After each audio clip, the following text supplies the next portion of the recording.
प्रस्तुत प्रकरण में धारा 437 और 439 से पठित धारा 34 की उपधारा 21 की जमानत मंजूर किया जाना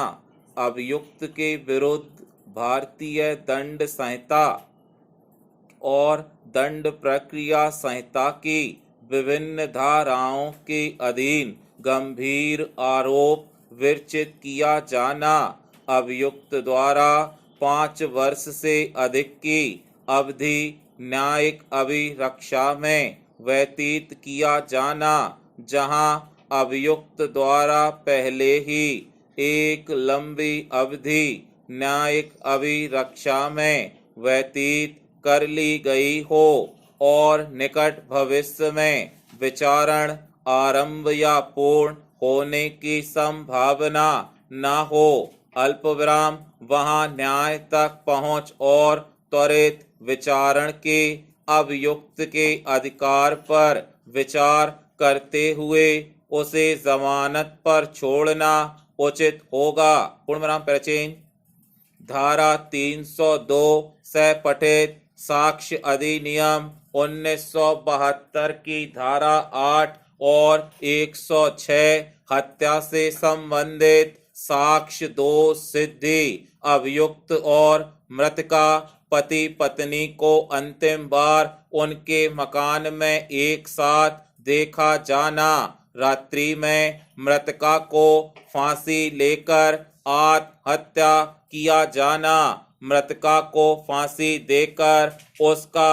मानव वध करने के लिए अभियुक्त को दोष सिद्ध और दंडादेश किया जाना, संधारिता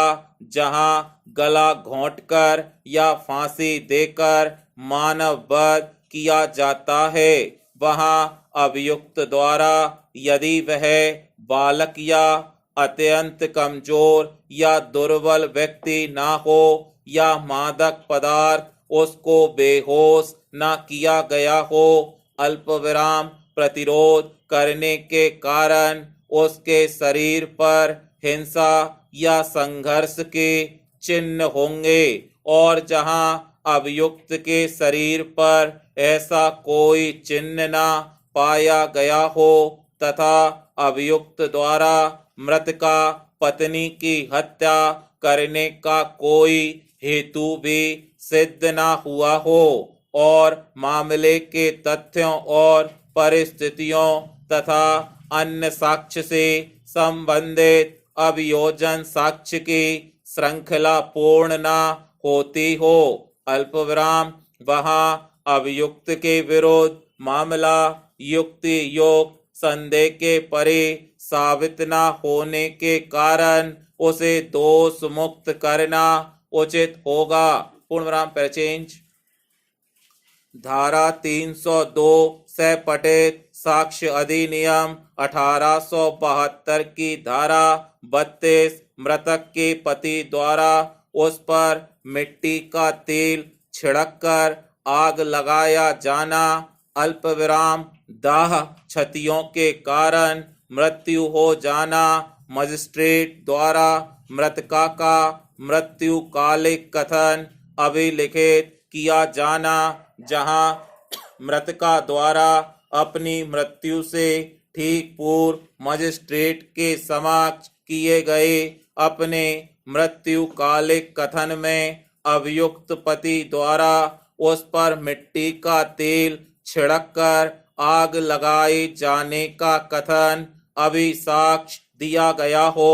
कि मृतका द्वारा कथन करने के समय उसका कोई नातेदार उसके पास नहीं था और मृतका को सिखाया पढ़ाया नहीं गया था तथा अन्य साक्ष्य से भी अभियुक्त द्वारा मृतका के साथ क्रूरता करने की बात दोषता सिद्ध होने पर उसकी दोष सिद्धि उचित है। पूर्णविराम ऐसी स्थिति में न्यायाधीश अभियुक्त को भारतीय दंड संहिता की धारा 302 के कठोर दंड से दंडित करेगा। पूर्णविराम स्टॉप।